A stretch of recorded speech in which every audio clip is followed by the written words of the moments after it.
Hi good evening friends, गौरव maths academy में आपका स्वागत है।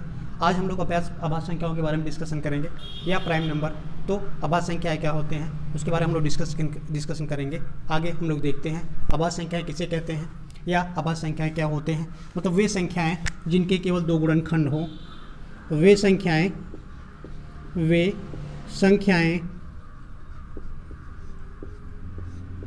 जिनके केवल दो गुणनखंड हों, जिनके केवल दो गुणनखंड हो। क्या हो? जिनके केवल दो गुणनखंड हो,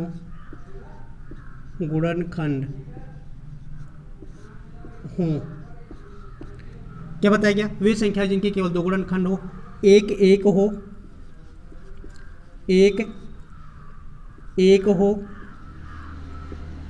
और एक स्वयं हो, एक स्वयं हो और एक एक हो।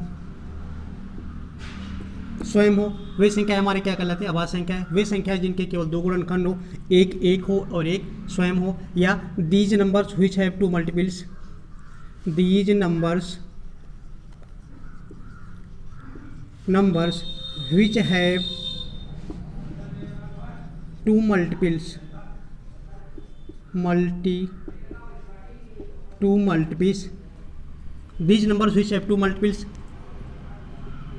these numbers which have two multiples are called हमारा प्राइम नंबर।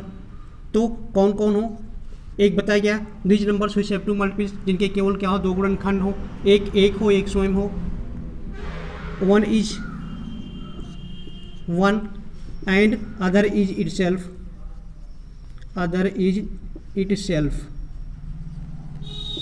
तो बताएगा क्या? वे संख्या जिनके केवल दो गुणनखंड हो वे हमारे क्या कहलाते हैं? आभाज्य संख्या कहलाते हैं। वे संख्या जिनके केवल दो गुणनखंड हो आभाज्य संख्या कहलाते हैं या प्राइम नंबर कहलाते हैं। वे गुणनखंड कौन कौन हो? एक एक हो एक स्वयं हो। इसी प्रकार बताया गया these numbers which have two multiples are called prime number. One multiples one हो, अदर मल्टीपल्स क्या हो? हमारे इटसेल्फ हो। मतलब एक एक हो एक क्या हमारा स्वयं हो। तो हमारे क्या कहलाते हैं? आभाज्य संख्या कहलाते हैं। आगे एग्जाम्पल हम लोग देखते हैं। एग्जाम्पल तो आपके यहाँ पे क्या है? यहाँ पे 2 है हमारा, ये हमारा 3 है, 5 है ये, और 7, 11, 13। इसका मतलब 2 हुआ, 3 हुआ, 5 हुआ, 7 हुआ, 13 हुआ और बहुत सारे हमको मिलेंगे। इसी प्रकार बहुत सारे आभाज्य संख्याएँ मिलेंगी। तो इसी प्रकार इसमें हम लोग और चेक करेंगे कि हम 4 को क्यों नहीं लिए। देखिए इसमें हमारे क्या 4 भी छूट गया, हमारा 6 भी छूट गया और 9 भी छूट गया। तो 4, 6, 9 हमारा आभाज्य संख्या क्यों नहीं है उसके बारे में डिस्कशन करेंगे। बताया गया वे संख्या जिनके केवल दो गुणनखंड हो। तो 4 का जब हम लोग गुणनखंड के लगाएं 1 हो जाएगा, 2 हो जाएगा और 4 हो जाएगा। इसी प्रकार 6 की बात करते 1 हो जाएगा, 2 हो जाएगा, 3 हो जाएगा, 6 हो जाएगा। 9 की बात करते 1 हुआ, 3 हुआ, 9 हुआ। तो देखिए इनके गुणनखंडों की संख्या 1 हुआ, 2 हुआ, 3 हुआ, 1 हुआ, 2 हुआ, 3 हुआ, 4 हुआ, 1 हुआ, 2 हुआ, 3 हुआ। इसका मतलब बताया गया वे संख्या हमारे क्या होते हैं? आभाज्य संख्याएं होती है जिनके केवल क्या हो? दो गुणनखंड हो। जैसे क्या बताया गया एक एक हो और दूसरा क्या हो? 2 हो। तो देखिए एक हो एक स्वयं हो। इसी प्रकार 3 की बात करते हैं एक एक बनेगा, एक हमारा क्या हो जाएगा? स्वयं हो जाएगा। इसी प्रकार 5 की बात करते हैं तो 1 हुआ एक स्वयं हुआ। 7 की बात करते हैं एक एक हो जाएगा, एक स्वयं हो जाएगा। तो इसी प्रकार हमारे ऐसी संख्या जिनकी केवल दो गुणनखंड हो, एक और स्वयं हो, एक हो स्वयं हो, एक हो स्वयं हो। तो 5 की बात करते हैं 5 का हमारा 1 हुआ स्वयं हुआ। 7 की बात करें 7 का 1 और स्वयं हुआ। तो 9 हमारा क्यों नहीं हुआ? क्योंकि 9 के 3 गुणनखंड है, 1 हुआ, 3 हुआ, 9 हुआ, 1 हुआ, 3 हुआ, 9 हुआ। इस प्रकार हमारा 9 क्या है? आभाज्य संख्या नहीं है।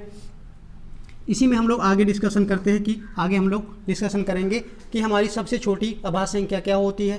तो सबसे छोटी आभाज्य संख्या देखिए बताया गया ऐसी संख्या जिनके केवल दो गुणनखंड हो। तो सबसे छोटी आभाज्य संख्या कहाँ से बनेगी? हमारी सबसे छोटी आभाज्य संख्या क्या हो जाएगी?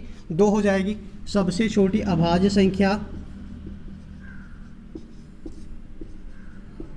सबसे छोटी आभाज्य संख्या,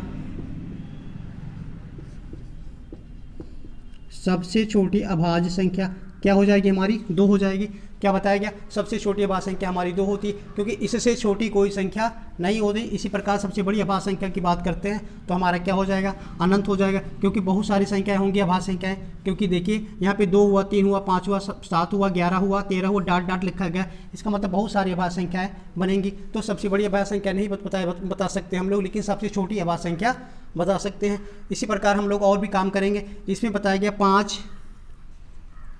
आगे हम लोग बताते हैं इसी में कि हम कहेंगे 3 अभाज्य संख्याएं का योगफल 11 हो तो वो संख्याएं बताइए। 3 अभाज्य संख्याओं का योगफल 11 हो तो वो संख्याएं बताइए। तो 3 अभाज्य संख्याएं यहाँ से हम लोग चेक करेंगे, एक हुआ, 2 हुआ, 3 हुआ। अब देखिए तीनों को जोड़ेंगे तो हमारा क्या हो जाएगा, 10 हुआ, लेकिन 11 तो नहीं बनेगा। मतलब ऐसी 3 संख्याएं बताइए जिनका योगफल क्या हो, 11 मतलब 10 हो, तो हमारा क्या क्या बन जाएगा, ऐसी 3 अभाज्य संख्याएं बताइए, ऐसी 3 अभाज्य संख्याएं बताइए जिनका योग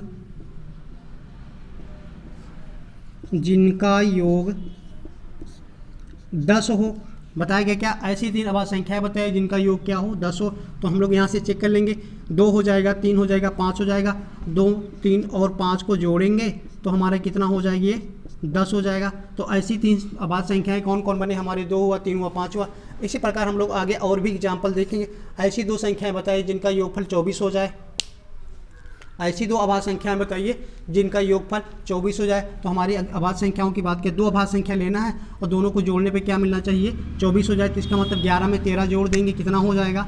तो ऐसी 2 संख्याएं हमारे कौन कौन बनेंगे, 11 और 13 बनेगा। 11 में 13 को जोड़ देंगे तो हमारा कितना हुआ, ये 24 हो जाएगा। फिर आगे हम लोग ऐसे बढ़ाते जाएंगे। ऐसी अभाज्य संख्या बताइए जिनका योगफल क्या हो, जिनका योगफल क्या बताएगा, 31 हो जाए। अभी ऐसी 5 मतलब 5 अभाज्य संख्या बताइए, 6 अभाज्य संख्या बताइए जिनका योगफल क्या हो, 31 हो। ऐसी 5 अभाज्य संख्याएं बताइए जिनका योगफल क्या हो जाए, 30 हो जाए। इसी प्रकार हम लोग आगे चेक करते रहेंगे किन किन संख्याओं का योगफल हमारा 35 होता है, किन किन संख्याओं का योगफल हमारा 24 होता है। तो इसी प्रकार हम लोग आगे और एग्जाम्पल देखेंगे। तो अगर हमारा वीडियो आपको अच्छा लगे तो आप इसको लाइक करिए, शेयर करिए, सब्सक्राइब करिए। Thanks for watching my video.